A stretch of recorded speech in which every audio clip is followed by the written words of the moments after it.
This isn't drama or anything, but I do want to address something I feel that has lingered in my mind the past week or so. While I was working on last video, I said something very personal about my past, a past that many of you know already. Unfortunately, due to the fact I deleted all my videos back in June or July, it's hard to really go back and see the lore behind everything. In the video, I spoke about how when I was 13 to 15 years old, I did a lot of terrible things. I don't like bringing up the situation. That's why I don't get into detail about it. I only mentioned it briefly, but it's not an excuse. Starting from 13 years old, about 10 plus years ago, I started hanging out online instead of hanging out with people in person, right? I ended up meeting this female online who lived in the UK. I just had turned 13 years old and she was like 21 or so. Not to get the whole story time or whatever, but that ended up turning into a relationship that was very destructive and it angered me growing up. I resented women badly. I was very cold to my mother after the relationship with this female. And plus, my mom, she was never really around because she traveled a lot for work. So, I didn't really get much female interaction. So I started getting to like 14 to 15 years old or so, right? And at that time period, I was deeply interested in programming. I was mostly interested in hacking, reverse engineering, and just general coding.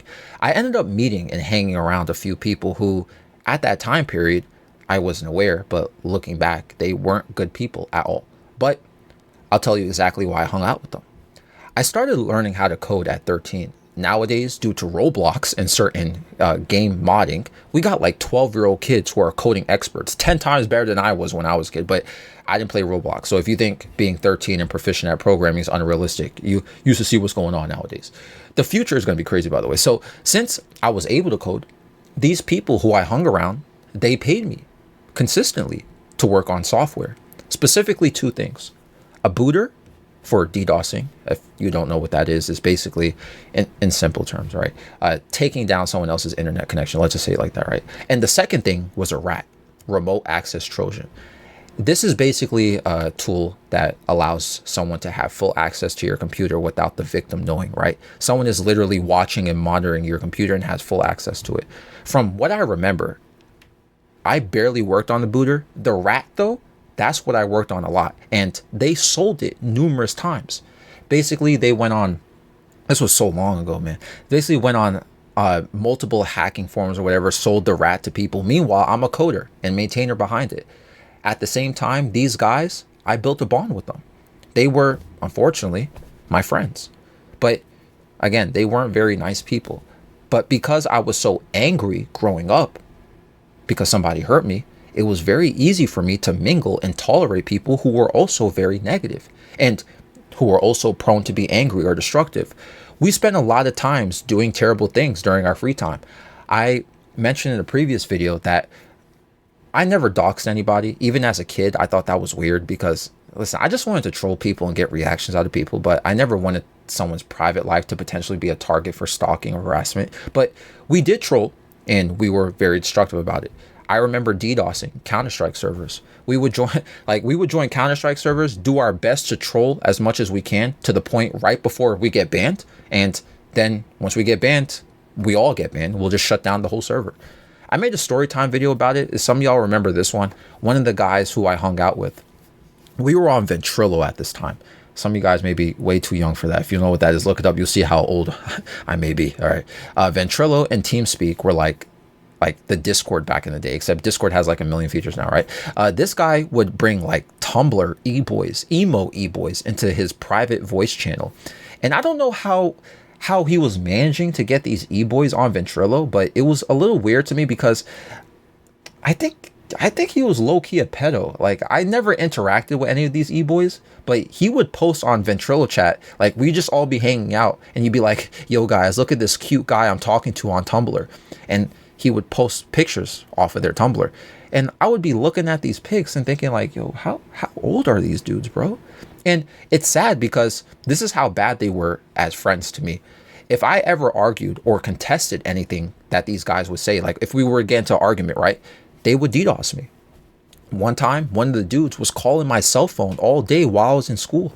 I remember, keep in mind, I'm in middle school at this time. You got some grown man calling me on my phone, spam calling me, because we got into an argument. And how I stopped hanging out with these guys, they turned on me. Once I turned about 16, I started playing football, and I didn't have time to hang out on the computer all day. And they were upset that I wasn't actively coding anymore. And mind you, remember, as I said, I was a very angry kid. So my attitude and my anger did not help that situation. Okay.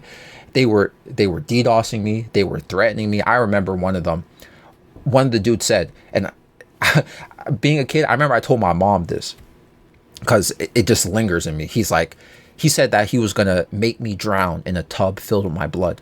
Like, bro, you saying this to a 16-year-old kid, you're like 25, bro.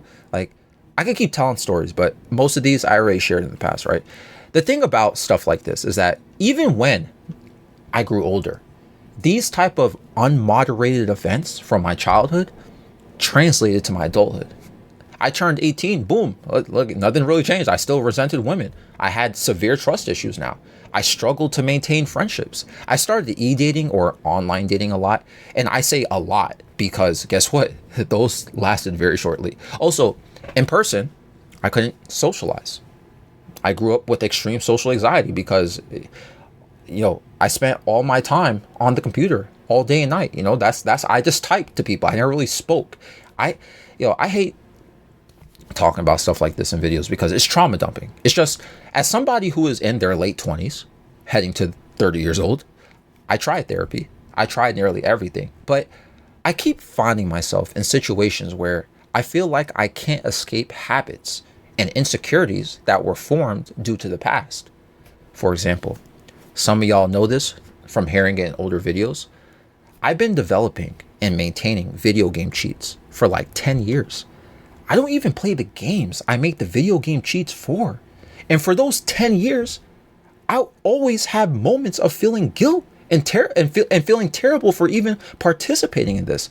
A lot of people hate cheaters, aimbotters, wall hackers. I don't even play online games. Do you ever see me play online games? How many times do I have to say I don't even play video games like that? I've been stuck in this industry for the longest time, being paid quite well, by the way. I got into this industry 10 years ago just because a group of friends asked me or challenged me as like just a friendly thing to make them an aimbot and a wall hack for a game that they were playing, a game that I didn't even play. I said, sure, why not? Sounds like fun. I'm somebody who loves reverse engineering. So boom, I made the cheat for them. It blows up for the game. Customers left and right daily too. And I just end up maintaining the cheats for like 10 years for these people. Meanwhile, I'm getting paid handsomely for it. And it's like during those 10 years, like I said, I have moments where it's like, you know how lame it is to ruin someone else's gaming experience by cheating and hacking? People come home from a long day of work or school, and then you got some bozo aimbotting in a game that they're trying to relax in. And I'm accountable for that. I was offered several times jobs as an officially hired engineer, software engineer, or just programmer, like literal jobs. And the amount they offer, believe it or not, it's less than how much the cheat makes me. Also, it doesn't even make sense time-wise. I have to travel or even clock in and do work for like X amount of hours, which is completely fine. That's just part of having a job, right? But with the cheats, it's already developed. I just have to maybe maintain it sometimes. I only have to work for like 30 minutes a day, maybe. And I get paid more than what these jobs are offering me. Plus, I get to stay at home and goof around for the rest of the day if I wanted to. It makes no financial sense to commit to something else. It doesn't even make sense time-wise for my life. So I'm like neck deep into this industry. What? Let me take a major pay cut and commit like hours of my life to a company because I'm sad about people using my cheats, my software. I'm just the person coding it and letting people run off with it and do whatever they want with it. And listen, do whatever they want in these games that they're cheating in. Okay. And again, I don't even play the games, but you see how, even though I'm saying this, how lingering guilt of being a bad person is just a constant reminder to me. So people wonder, like, for example, this video, the 1v1 therapy I did recently. I know a lot of y'all didn't watch it, but I said something specifically in that video. I said, I don't really have a good self-image. I'm not happy with myself.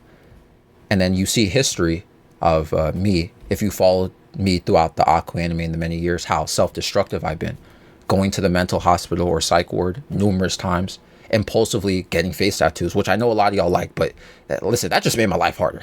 I'm used to it now because I've had it for like nearly a decade, but like, come on, bro. I have a history of self-infliction. My arms and my shoulders are all scarred up still. Like, yo, remember how I said I grew up angry and resentful? I treated so many people badly in the past. Like, a lot. It's not an excuse. Just because I was hurt, it doesn't automatically make it okay for me to hurt other people. It just makes me feel terrible whenever I remind myself of people in the past. It's not intentional. I'm not intentionally trying to think of people in the past. Sometimes certain things remind me of people. Sometimes it just randomly pops in my head. You know what I'm talking about. You just randomly think of somebody in the past.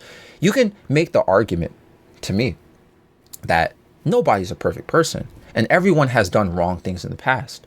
But it's like, it feels like no matter what I do at this point, it's not going to undo everything that happened to either other people or myself from the past.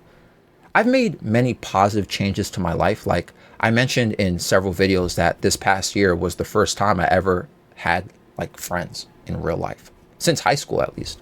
We do charity events as a way to hang out, and I've been doing way better dealing with other people now because I'm actually socializing in person rather than just online.